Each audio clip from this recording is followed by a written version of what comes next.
I do think that ultimately crypto culture goes mainstream and crypto will drive mainstream culture. It's going to move, I think, from a subculture to mainstream.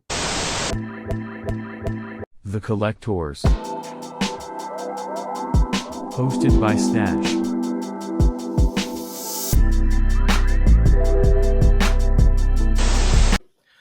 Welcome back to the Collectors, where we're talking with some of the brilliant big brains in the NFT space, talking about past, present, and future of the non-fungible space. And today we are delighted to have one of the pioneers of that space and, of course, somebody who's charting the path forward himself. He looks a little bit different from the first time I spoke to him because his face is now visible. We're going to talk about that transition, but we're super, super thrilled to be hosting today the illustrious gmoney. Welcome to the Collectors. What's up? Thanks for having me on. Excited to be here. G'day, gmoney. Just for those of us who aren't familiar with you, and not just to go too deep down that path, but maybe just a quick background on you and how you got in this space, sort of like let's call it a top level 60, 90-second summary of you, the illustrious you. Yeah. Well, I got into crypto in 2017. I caught, I'd say, the mid to late cycle of like the ETH and ICO boom. But then in Q1 of 2018, I remember I was at a conference and I was looking around the room and I listened to a terrible pitch. I think the pitch was somebody was trying to tokenize horse racing stables. And like people were like, take all my money. And I was like, fuck this. Can we curse on this? Yeah. All right. Yeah. I'm not familiar with the law against it. and I was like, fuck this. I'm like, this is so toppy. I'm like, I sold everything I had that was liquid. And I was like, I'll be back. In 2020, when, COVID hit and the Fed basically started buying all assets, I literally like wired a ton of money over to Coinbase that day, bought a ton of ETH, started going back down the rabbit hole. I was, messing around with DeFi, kind of like just relearning everything a little bit and like, getting rugged in all the DeFi summer pools and all that shit that happened. And literally it was like at the end of DeFi summer and in August of 2020 that I found NFTs. And they almost immediately made sense to me because I started playing Fortnite at the beginning of quarantine. And I started playing with my friends and their nephews. These kids are 12 years old. First thing he asked me, what skins did you buy? I'm like, skins, they don't give me any special powers. Like, I'm not going to spend any money on these stupid ass skins. Next thing you know, I'm spending $10. I spent a couple $100 on skins. And I'm like, wow, that kid is 12 years old today. In 10 years from now, he'll be 22. He'll have his own disposable income and he'll be totally okay with owning a purely digital asset. So this is March 2020. I don't know, like I see it there. I just don't know how I can take advantage of what's going to happen. And I just keep my eye out. And then when I found NFTs, I was like, wow, I'm like, this is your skin on Twitter and it's verifiable scarcity. And that is literally something, no matter what happens, when you look the course of humanity and even like animals in general in the animal kingdom is we all put ourselves in these social hierarchies in whatever way that we do, right? Any animal that is social does that. And so it's like, all right, well, at the end of the day, we're still going to have that human psyche sitting behind a screen. And there's going to be a way that people are going to want to show status or flex or whatever have you. I started going down the NFT rabbit hole. I ended up coming across CryptoPunks after Snowfro and Nate Alex both red-pilled me on them, and it culminated in me buying my CryptoPunk ape, which I made my PFP and, is kind of like the person I kind of became well known for. It's an awesome journey. I mean, it shows a lot of foresight and a lot of instincts. I mean, like, nothing ever happens exactly according to plan. I mean, it's pretty clear to me that what we're talking about here is just you followed your gut. You did what was interesting to you. It turns out that it has such a basis in human psychology and human nature. And of course, these like generational trends, it just made sense. That said, timing is everything. People have stepped away at the worst possible time. They've stepped in at the best possible time. It's not about necessarily planning it out, but it's definitely cool to see somebody who seems to have ridden the waves like really, really well. Now you're leading this new wave, right? You just talked about this ape punk, right? That became the face of you when you chose to create a face for yourself. So let's talk about this journey. What drove that decision to, originally get there, and be pseudonymous? And I'm mostly interested in what made you take it the other way. What made you say to yourself, it's time to go beyond just the ape punk and become gmoney? Yeah. So I spent a lot of time thinking about that, especially both decisions, both initially and then when I did show my face. So initially, like I said, I've been involved in crypto since 2017. So when I sold my stuff and I went back to trading equities and keeping an eye on crypto from afar, I had a lot of friends that stuck around, right? That stuck around through the bear market, were investing in deals, helping build stuff, all this stuff, right? And when I started like going down the NFT space, and I was like, all right, well, I want to create this persona, right? Of like, I want to talk about this on Twitter because I think that I'm seeing things a little differently than most. Like even like people deep in crypto thought NFTs were stupid at the time. When you go back to late 2020, there were a lot of people that were like, oh no, like DeFi is the future of finance, but like these NFTs are stupid, right? And that was like the first uphill battle I had. So I was like, all right, well, I had gotten my let's say pitch down to a point where I could sit down with somebody that was deep into crypto, and within 20 minutes, by the end of that conversation, they would at least be like, all right, I don't think that this has any value, but I could see why you might think it has value. And I to me, that was a massive win. So it's like, if I was going to go around like one dinner party at a time, converting 5 people at a time, like I was never going to convert people. So I was like, all right, well, why don't I take the scale of social media and see, maybe people want to listen to what I have to say. So when I was having these conversations with my friends, I would be like, well, should I do it under my real name or should I do it under like a pseudonym? And like pretty much everybody was like, do it under a pseudonym, do it anonymous, right? Originally, technically a pseudonym because people knew who I was, but they were like, the scariest thing is like, I'm a very, like, I like living a life of convenience. And like, there are people that are friends that are doxxed in the space that are like, yeah, like I was sim swapped 5 times last year. And I'm like, sim swap 5 times. Like I have friends, like I think everybody has a friend at this point that's been sim swapped. And like, it is a nightmare fucking scenario. So it's like, I'm like, all right, well, just for the sheer simple fact that I want to make my life as easy and as uncomplicated as possible, I'm just going to go anonymously. Right. And then as my points started hitting, and, like, I think we definitely live in a world where, people are like, well, don't judge somebody by what they look like or whatever, or their age or their gender or whatever, judge them by the merits of their arguments. And I was like, well, what better way than to judge somebody by the merits of their arguments by really like not knowing anything about them other than the fact that like, oh, this person has this idea. I think this idea is good or bad, right? And that is literally what a meritocracy is. So I really like leaned into that, right? And it really, originally it started from the thought of, I don't want to get sim swapped. I don't want people to like, trying to hack me and all these things. And then it really was like, all right, well, what I look like and who I am doesn't necessarily matter. It's more about the quality of my thoughts. So I really started leaning into that. And I think I took that as far as I could go. I was pseudonymous for 2 years. And then, with everything that I'm doing with 90cc and, trying to onboard, tens of millions of people into the space, I was like, and especially in light of all the events that had happened in the last 6 months in crypto, in terms of like our most visible leaders all turned out to be like fraudsters for the most part. Right. And these people that we put up on these pedestals is like, all right, well, we also have people that have integrity that aren't like going to go out there and scam people and tell people one thing, but actually do something else. I was like, it's just time, right? It's just like, if we're going to get people comfortable with the space, we kind of have to show them that we are trustworthy, that not everybody that is in crypto is a scammer. Right. And so, and I'm sure you guys have, I'm sure, Tor, I'd love to hear your thoughts on it, because I'm sure you have a lot of thoughts, and we haven't caught up in a while. So like this whole SBF debacle and what it means for the industry for the next, few years.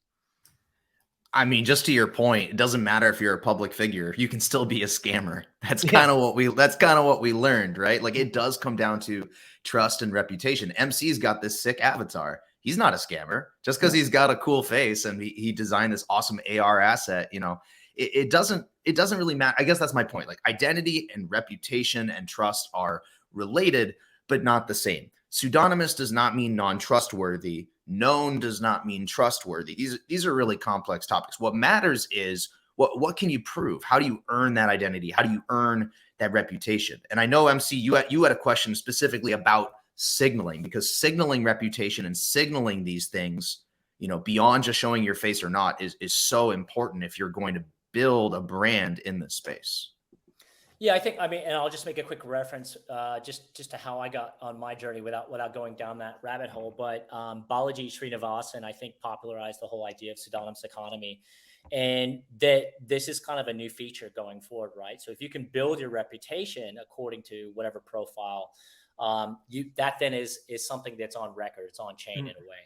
So I think that's going to be our path going forward. And with that in mind, if we're gonna choose the signals that will give sort of the broader audience of are they trustworthy or not trustworthy, I think what Tor just touched on, and something that I think you intuitively get when you were getting when you initially got the CryptoPunk. I was listening to another interview.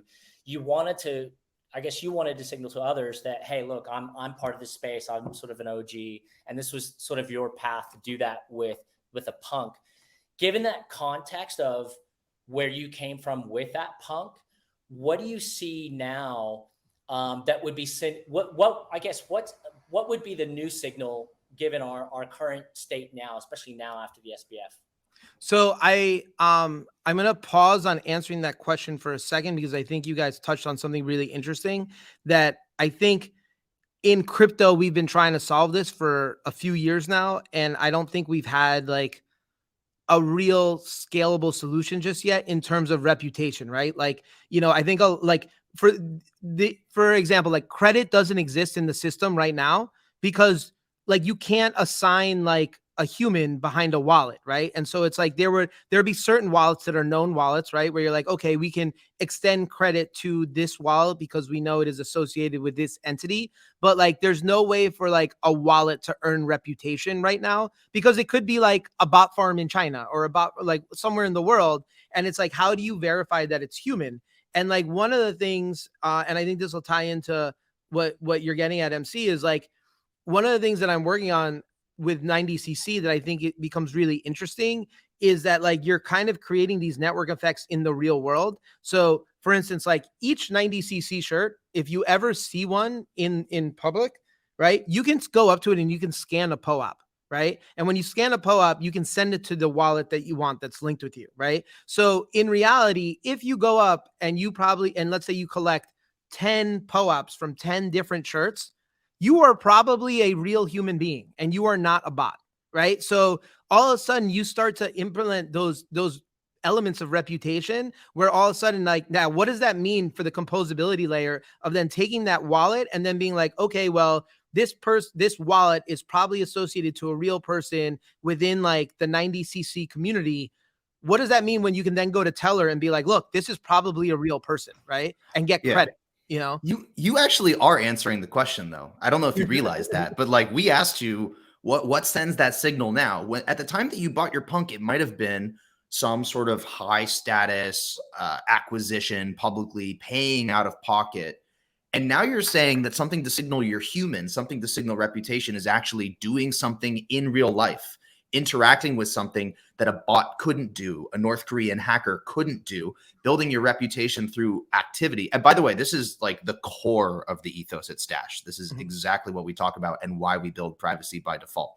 Because to build these sort of reputational systems, it's not about making everything completely transparent. Right. What it is about being able to prove things about yourself in circumstances when needed to the right people. So you're actually giving us a great transition, because we'd love to talk about 90cc, right? Clearly, you guys have a similar ethos, similar vision. And we're saying now, like, the new signal is being human.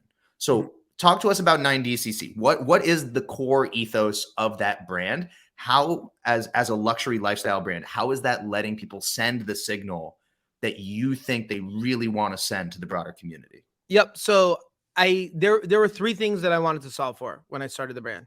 The first was I wanted to create an aesthetic that I would personally want to wear. I felt like there was a huge gap in the industry of like, I could wear something that signals I'm a crypto native, or I could wear something that is a high quality garment that is like, expensive or, well designed. Right. And that overlap of a crypto native signal and a high quality garment is very small or non-existent. And I wanted to kind of solve for that because it's like, listen, like if you've been in crypto long enough, and especially like during a bull market, like there are a lot of people that made a lot of money that can walk into any store around the world and buy whatever it is that they want, right? But when they wear that product out in the wild, it doesn't signal that they're a crypto native, right? Like right now, if like I wanted to show you that like who I am, like that I'm in crypto, like I would be like, oh, well, check out my OpenSea account or check out my Twitter, right? Or like whatever. Oh, they're gonna say check out my Stashh, but we'll talk about that later. Okay, like Go let's ahead. get into that. But like I wanted to create that. It's like where it's like, oh, I want it so that if you see somebody wearing a 90cc shirt out in the wild, you can go up to them and be like, oh, like, it's not a cheap shirt. This shirt was $600, right? And it's like, it's not like, oh, that was like a giveaway shirt or it was $50 or whatever. It's like that person is successful enough that they can buy a shirt. And this like is very similar to the thought process behind when I bought the ape, right? Like it's funny because if you go back to the replies, one of my favorite replies, and I'm going to butcher it, was somebody was like, oh, well, how do you know that this person has money because they bought the punk? And somebody was like, dude, like they spent $150,000 on a fucking picture. Like you don't need to know anything else, right? Like that sends a signal. And that's how humans operate, right? Like when you see somebody driving a nice car, when you see somebody wearing a nice watch with a nice handbag, these are all signals. Because if I were to come up to you at a dinner party and be like, hey, Tor, like, look at like my bank account, like, look at how big it is, right? Like it's like, that's just not how humans operate. But if you see that I'm wearing a really nice watch, you're like, oh, this guy has to be at least somewhat successful if he can afford a watch that is worth X, right? And what blockchain has allowed us to do is to verify that the watch is real and that it's really worth X. And so now it's like, how do we start bringing that out into the real world? So that was the first thing I wanted to solve for, right? Two is having, being somebody that has spent money on like goods, whether it's a watch, a handbag, a shirt, whatever have you. I'm always curious as to how many of them exist, because I feel like whenever you're in a store, the salesman always is like, oh, this is a very limited edition. And then you go out of the store and you're like, wait a second, like this is a very limited edition that everybody has. So like, I want to know, is there 100 of them or 100,000 of them? And like, what better way to prove scarcity than with a decentralized ledger that everybody can look at, right? That's literally one of the best use cases of the technology. And then three, and this is where I think like things start to get really interesting, and what we were just touching on is now you can build that community in real life the same way that we've been building it in our digital world, right? And so what I mean by that is like, how like proof of human, I think, is going to become like a real thing over the next decade of being like, all right, here's your wallet address. How do we know that you're not a bot? And you're going to have to do these things. I know people have been focusing on doing this, obviously, in a digital sense, but like what easier way than to be like, hey, this wallet is connected to Tor, and this wallet has connected, 10, 20, 30 POAPs from different 90cc shirts. Then that means Tor is probably a real human being, right? And so then like now that he's a human being, what starts to become available to that wallet in terms of credit, in terms of access, in terms of all these other things that we know are important, that like we just haven't been able to solve for yet at scale, that is definitely coming at some point. Totally. Yeah. It's funny. You got me thinking straight away, which it will be a problem.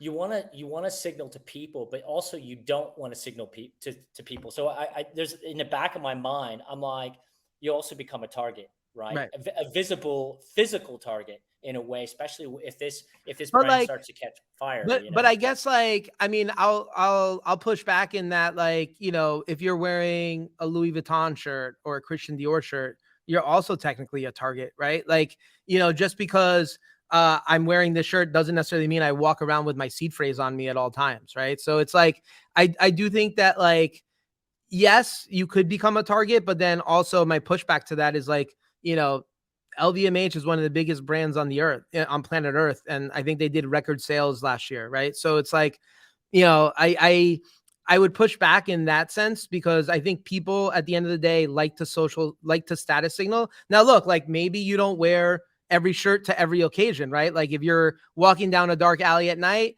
you're probably going to be like hiding your jewelry, right? Which is just, it's just common sense. But if you're like at Nobu for dinner, you're going to be dressed to the nines. So like everything is going to have its time and its place. So I feel like signaling you're a crypto native isn't necessarily something bad. I think maybe in the past it would be more risky because people are like, oh, like, wrench attack. But like, I think as custody solutions have started to get better and people are like, yeah, like you can't just, it's becoming harder, I think, to kidnap people and be like, give me your seed phrase, because like people have preventative measures, like people with big collections or big wallets or big accounts, like have taken these preventative measures where like you can't even get access to their crypto for like 2 weeks, even if you wanted it. Right. Yeah. I mean, that's fortunate, but you're also kind of both making the same point, which is just that signaling is super cool and you want to be able to do it. And then sometimes you just don't want to send that same signal. Like the thing about the blockchain versus the real world is on the blockchain, you don't get to take the shirt off. If somebody knows it's you, they always know it's you. That's why like a lot of what we think about at Stashh and with these privacy blockchains in particular is just about that, right? It's customizable privacy, which is the same thing as customizable transparency. You put the shirt on, you take the shirt off. And if you ever want to move your shirt to a new account, you make it private, you send it to a new account, it stays private in that account until you want to unwrap it. The thing is, like with the crypto space, the way it works right now on chain, that level of radical transparency, that can be dangerous. Right. But no, in the real world, you can protect yourself a lot better. I've spent a lot of time thinking about that lately, right? Especially with like, in terms of like access to real data. And like, sometimes if you're at an event and you collect something, right? It's like, well, there's probably a high probability that they're still there. And like, what that means for safety issues long-term.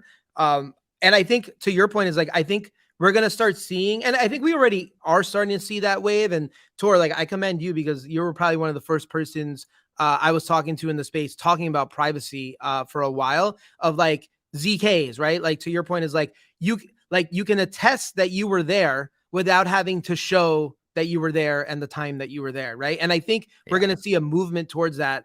And I've started to think a lot about that because that to your point is like right now on chain, like you can't take the shirt off. Right. And it's like, you have to have a way to kind of signal, but then take the shirt off when you want.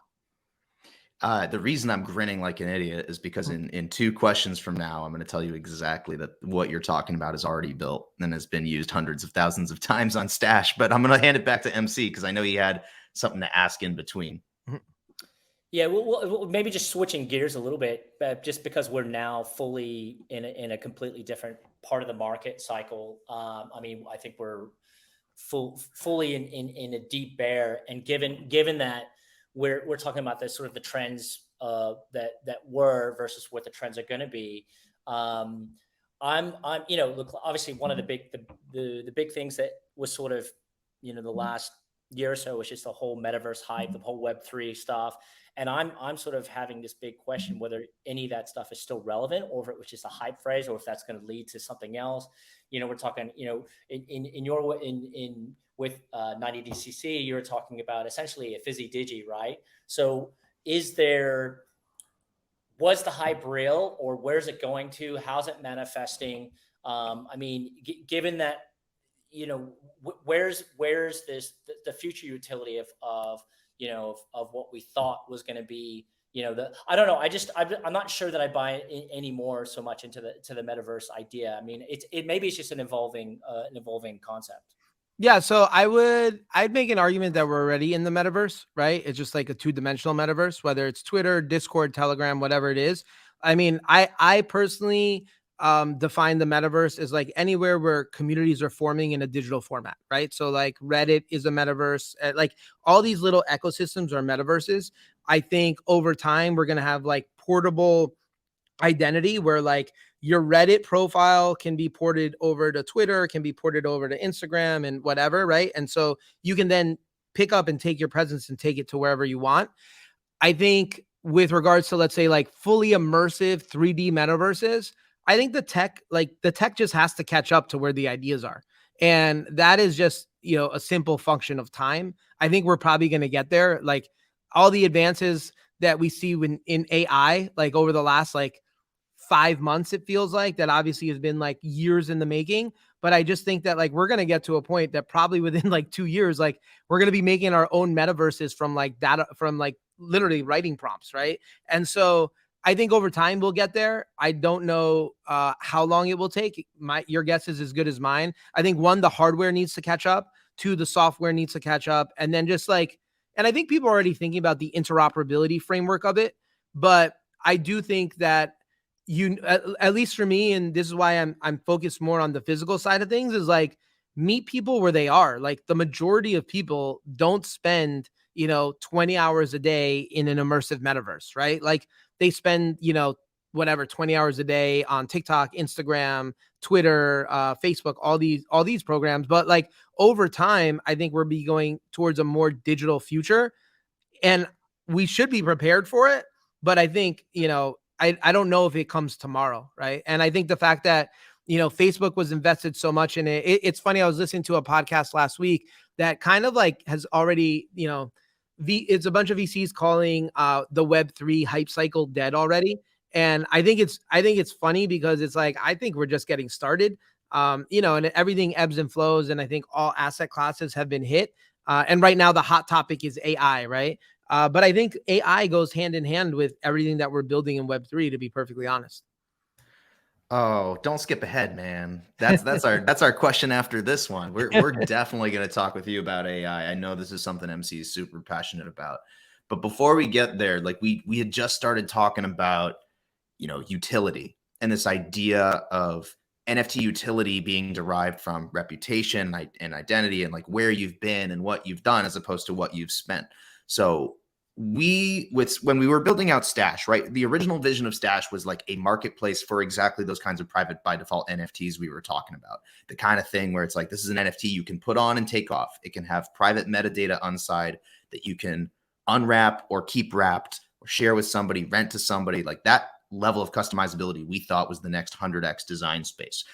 But then it turned out where we found all of our traction and what a lot of the platform has been reoriented around is free mints that you're not buying into, like spending a lot of money out of pocket, but things that are like you're a content creator rewarding your community with exclusive content. You whitelist for it, you mint it. Now you as the owner are the only person who can unlock the private metadata and see what's inside. You can choose to show it off publicly if you want people to know you're following that creator, or you keep it private and only you know, or you reveal it only to the creator. So the creator can airdrop to you, but nobody can go to the chain and see that you've got this POAP, right? So we call them secret badges on Stashh. These things are like super powered, crazy POAPs. That's where we found like almost all of our product market fit.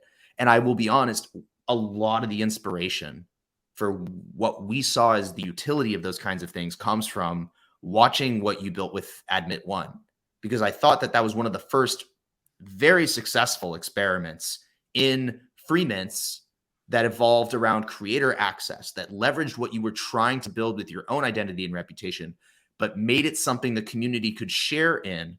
And it wasn't really based around speculative value. It was all based around the value of that connection and the reputation you could gain proving you had that connection with the creator. So my question for you is, talk to us about the decision to launch it. And what has the community reception been like? Is it what you anticipated, or have you been surprised?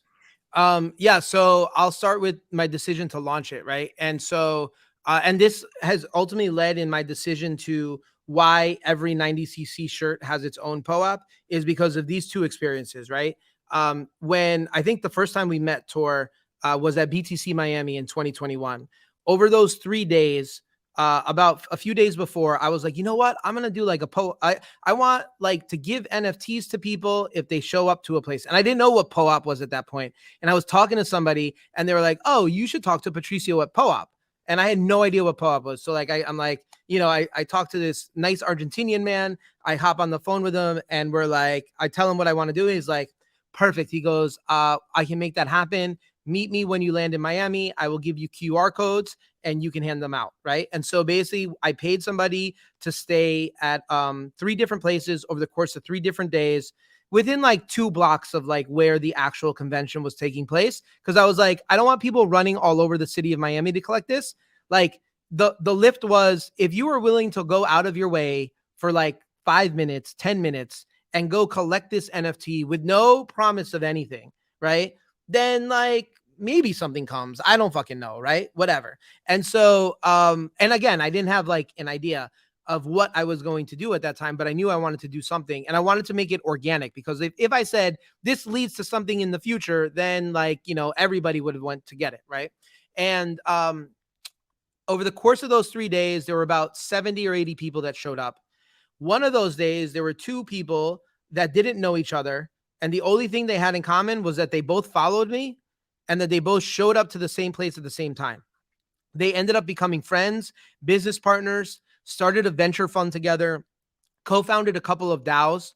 And so like, these are people that met that because of me. Right. And like, That's so as cool. I was thinking about it, I was like, how can I start to do this at scale and eliminate myself from the equation so I can get like-minded individuals to meet, whether it's like, we like basketball or we like crypto or whatever it is. Like, if there's a reason for you to come together and congregate, guess what? You probably have more things in common than you think. And maybe that leads to a new friendship. Maybe it leads to a new business idea, whatever it is, right? But I think good things come of it. And so that was one. And then that was kind of my like inspiration is like, as I was traveling around, I was handing out POAPs for people that met me. Right. And again, I was telling people, I'm like, this is basically like an on-chain autograph. Right. And I didn't say what I was planning at that point. And then I was like, once we got to enough scale, I was like, all right, now is the time where everybody that has collected my POAP over the last year and a half now have access to this free mint. I could have sold the mint for sure. Right. And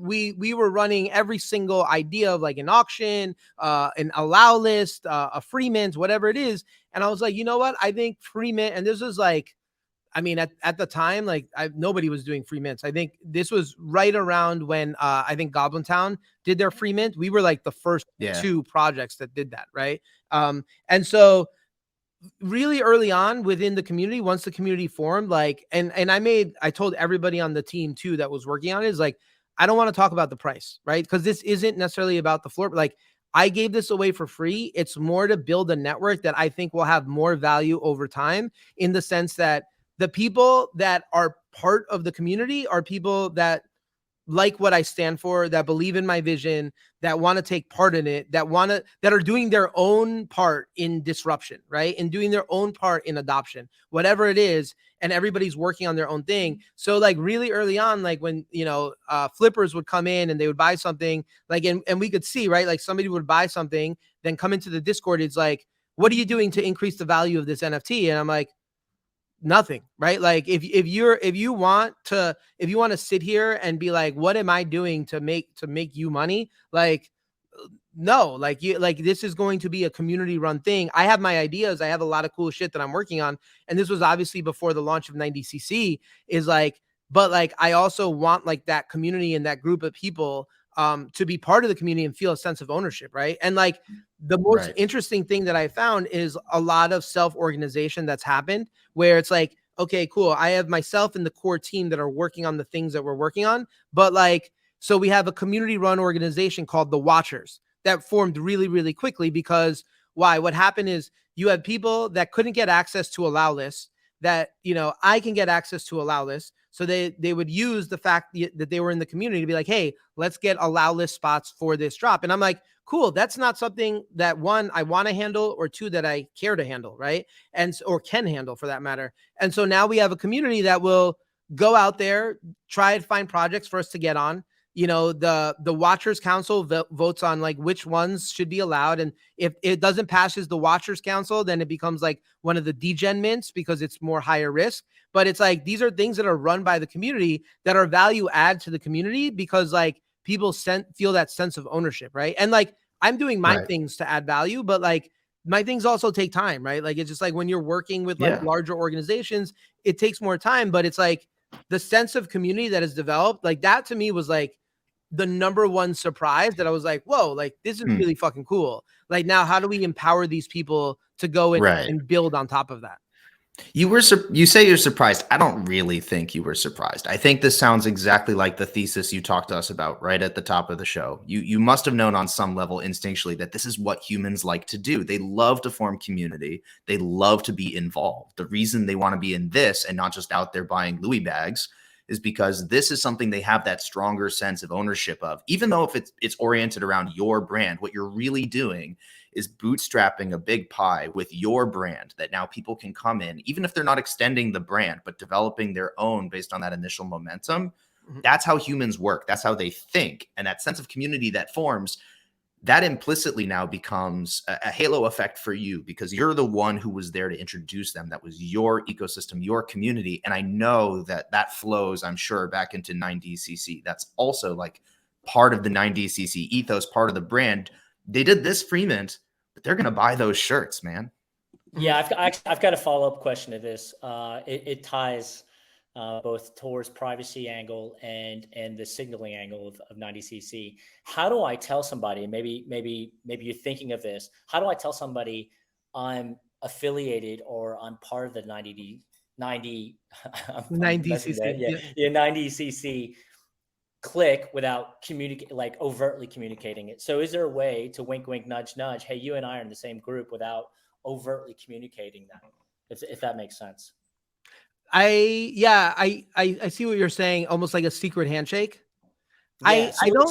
Yeah, I don't know. Like I've thought about it, and I would kind of I would say that, let's say like our clubhouse, right? Our secret clubhouse is our Discord, right? Where it's like if you're a member of Admit One, and we're opening up the Discord, a Discord channel for people that don't own an Admit One but own a 90cc asset, right? Is like now, okay, you can enter in the Discord and you can kind of you can form those connections in there, and then what I'm very much going to encourage and I want to see happen organically within the community. And again, like I'm seeing sprinkles of this, but I'm trying to help jumpstart it more without me explicitly saying it, is like I want people to self-organize on their own, right? So it's like, if let's say, I'll drop some alpha here. If let's say we're doing a POAP event over the course of NFT Paris, and then a couple of days later is ETH Denver, right? They're on different sides of the planet, right? So the same way that we had the POAP event in Miami where people were running around collecting people's POAPs off their shirts, we're going to do the same thing, but we're going to do them on 2 different locations over the course of like 8 days, I believe, on different sides of the planet, right? Now, what happens if I'm not in Paris or I'm not in Denver, right? And I live in New York, and maybe there's like 10 other people that are a part of the community that also live in New York. I would love to see them to start to self-organize so that even around this event, around in Denver or in Paris, where maybe I can't make it and these other people can't make it, well, guess what? Maybe we can get together and geek out over crypto or NFTs on our own. And that doesn't need to necessarily be incentivized by like, oh, G is throwing a happy hour at this place. Cause like, that's when I think things start to go like real exponential real quick. Because imagine like you're in a bar and you see like 10 people wearing the same shirt or a very similar shirt, like scanning each other's shirts, kind of like having a good time, talking to each other. Like you're going to be naturally curious, like as a human, and you're going to be like, what's going on here? Like, what are people so excited about? I would like to join this cool club. Like, what are you guys talking about? And this and that. And I think that once you can start doing that all around the world, you kind of have that secret handshake in the digital format. And then again, you can then at that point is when you do the social signaling in the real world, right? Yeah. I mean, that makes total sense to me. And again, like it makes sense to have that clubhouse area, but it's always that balance, right? Between cultivating the community you've already got, empowering them, letting them self-organize, but then never forgetting about acquisition, representing the brand outside of that safe space. That's the only, like, new blood is the lifeblood of communities, is how you get new ideas and then it evolves. And without new blood, eventually, humans get bored. They do other stuff. Like, you need new people coming in, you need old people coming out. But if you do it right, if the community does it right, You're just tending this garden over time, and the brand evolves, and maybe it's not going to ever be a billion-person community. No community is, but the right people will be there, and they'll sort of churn over time.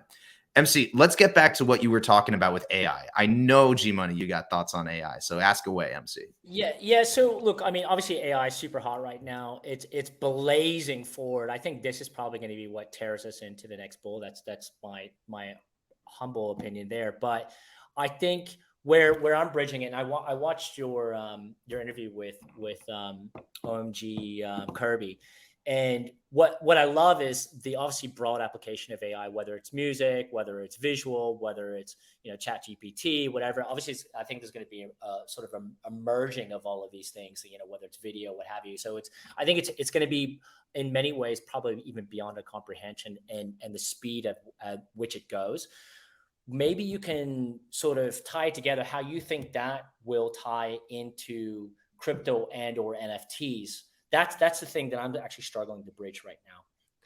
I think it's really interesting because I've had like a lot of like philosophical thoughts on and conversations on AI, and I'd love to get your guys' opinion, right? In terms of like, what is like an infringement on IP, right? So it's like if I were to make a painting in the style of Van Gogh, right? Like technically that's Van Gogh's IP. So like, what do I owe Van Gogh, right? And like, I think there's going to be like, we're going to get a lot of like case precedent around that case law that I'm sure will be coming to courts around the world sometime soon.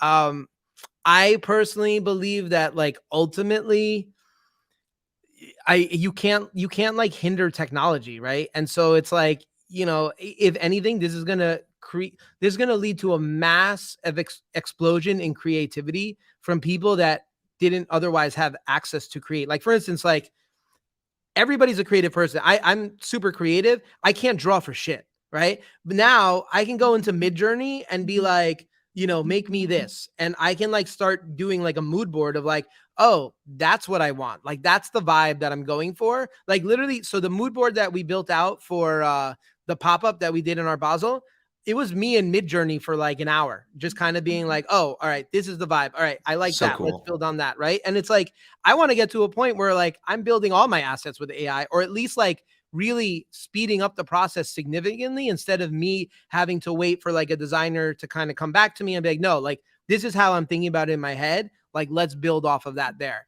I think where NFTs and Web3 probably become important is the provenance, right? Is like, ultimately, if Van Gogh were an artist today, a Van Gogh original would be worth way more than an AI drawing in the style of Van Gogh, right? And like, then it becomes, how do you prove it was Van Gogh himself or, not? And I think that's where like the blockchain tech starts to become super important. And you're going to start to see the merging of these two worlds. Cause like all these AI, like commercial use cases and all that, like one, they're like super gray. And then two is like, I mean, what's to stop somebody to be like, oh yeah, no, I didn't make that with AI, right? Like it's like, it's at this point, it's kind of like a he said, she said type of thing.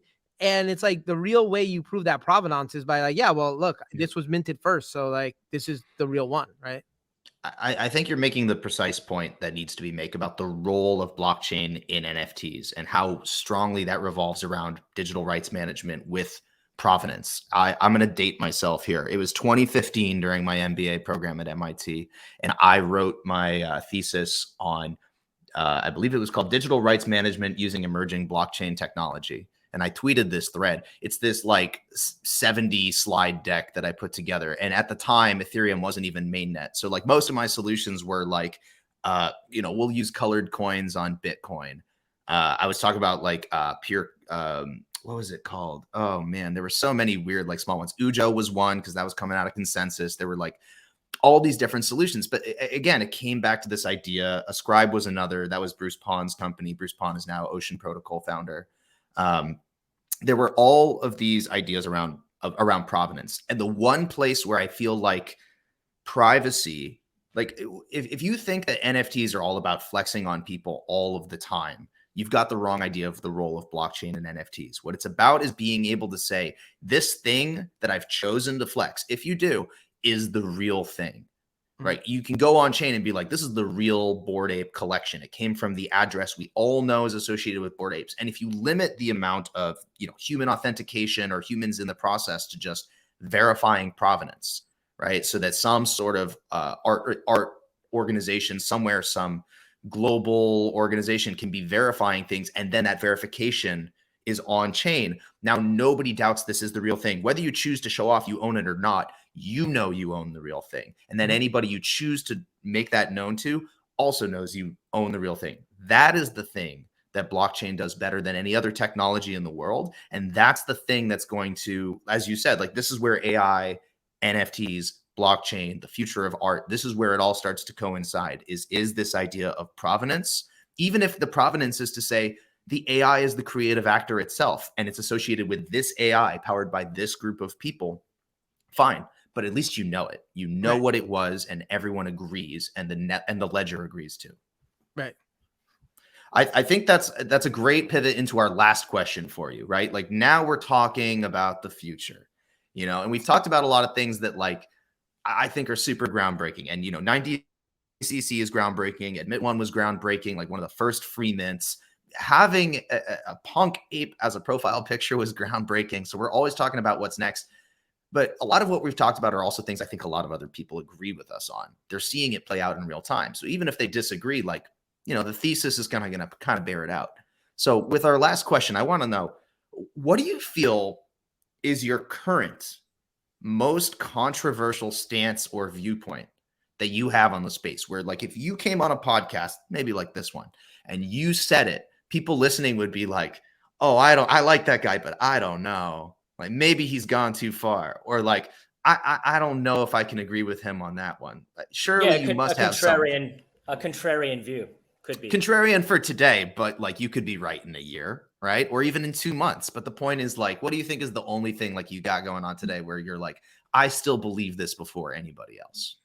I'll go with, this is probably a contrarian take, is I firmly believe that crypto culture will drive mainstream culture over the next decade plus. And I think that if you were to ask people that in the street today, they would very much disagree with that. This has been a driving thesis for me for the last 2+ years. I don't talk about it very much, but I do think that ultimately crypto culture goes mainstream, and crypto will drive mainstream culture. It's going to move, I think, from a subculture to mainstream as the tech gets more widely adopted.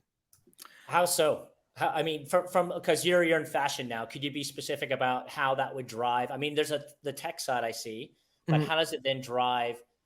I did maybe just give. I mean, obviously you've got 90cc. Maybe that becomes your vehicle for that. But I mean, maybe expand on that. How you? Well, see I just think that I think that when you take a look at, like, listen, we're all in the space. We're probably would be all considered early adopters, right?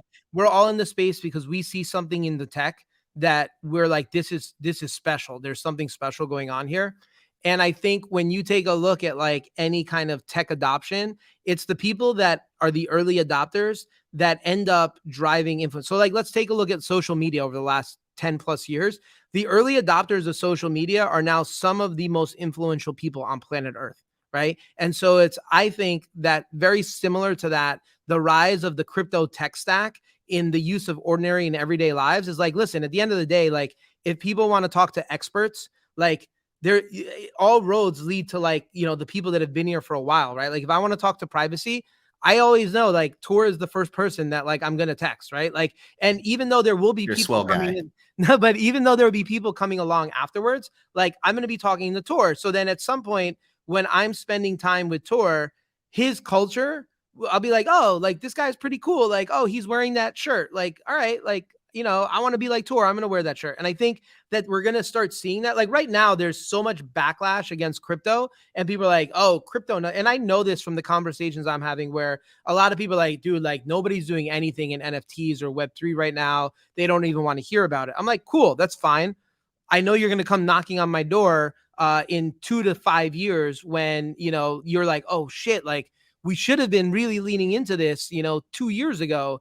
And then at that point, and I know this in the sense that, like, I'm already at a point where I I won't say I dictate my own terms, but like I do deals on my terms. I don't do deals just to like get the paycheck or just to do something. I'm like, well, if this isn't authentic to who I am or what I think is credible, like I've turned down like really good opportunities with major brands that have come into the space and they did exactly what I told them not to do and they failed. Right.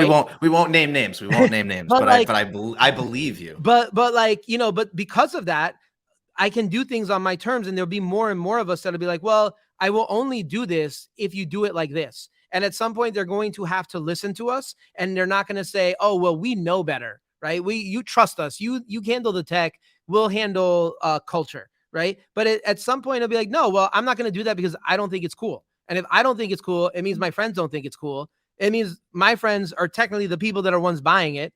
So why am I going to help you perpetuate something that I don't think is cool? And so I think ultimately they're going to have to come and really like adopt our culture. And we see that already, right? We see that with brands when they come into the space and try to take like, you know, the GM or the friends and the WAGMI, right? And it just turns cringe to the point where people aren't using it anymore. But at some point, like crypto culture will go mainstream.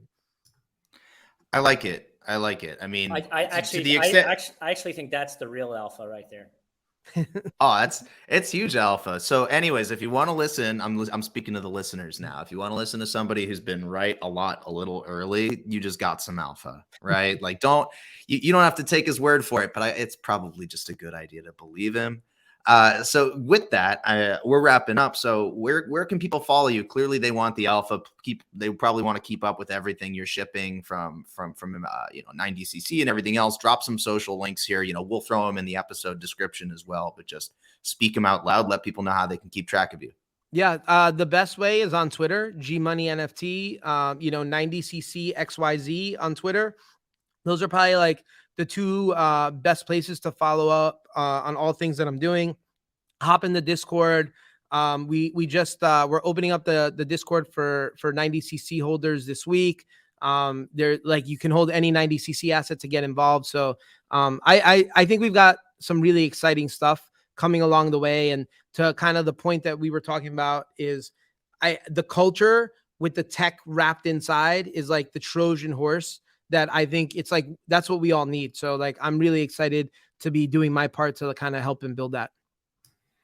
Amazing. You're going to tell me exactly what 90cc shit I got to mint. And then I'm like, I'll be there. I mean, so the cool thing is about the mechanics, right? Is like, so people have hit me up. They're like, oh man, like I missed the mint. I'm like, you can literally go to 90cc.market, pick your size and get one shipped to you. What's today? Wednesday. You can get one shipped to you before the weekend, right? Like it's like a brand new from the warehouse, right? Because like that's the way. Because like just taking the sneaker industry on its head and being like, hey, a lot of times people would like you'll buy something, but you don't need to take physical delivery of it because you're never going to wear it. Why not just store it somewhere, trade it as an NFT, and then when somebody actually wants to buy it and take physical delivery, like they can just go to the website, buy it, and then like get it delivered very quickly, brand new. And you don't have to be like, oh shit, like I missed the drop. Sick. As long as I got it before Denver. And there you go. I'll show you the link to her afterwards. Wicked. Well, thank you, Gmoney, for coming on the Collectors. It was a blast to have you. Listeners, let us know what you thought. But Gmoney, thanks again for joining us, man. Can't wait to see what you do next. Awesome. Thanks for having me, guys. Thanks, mate. Thanks so much. Bye bye. From the Collectors. Hosted by Stashh.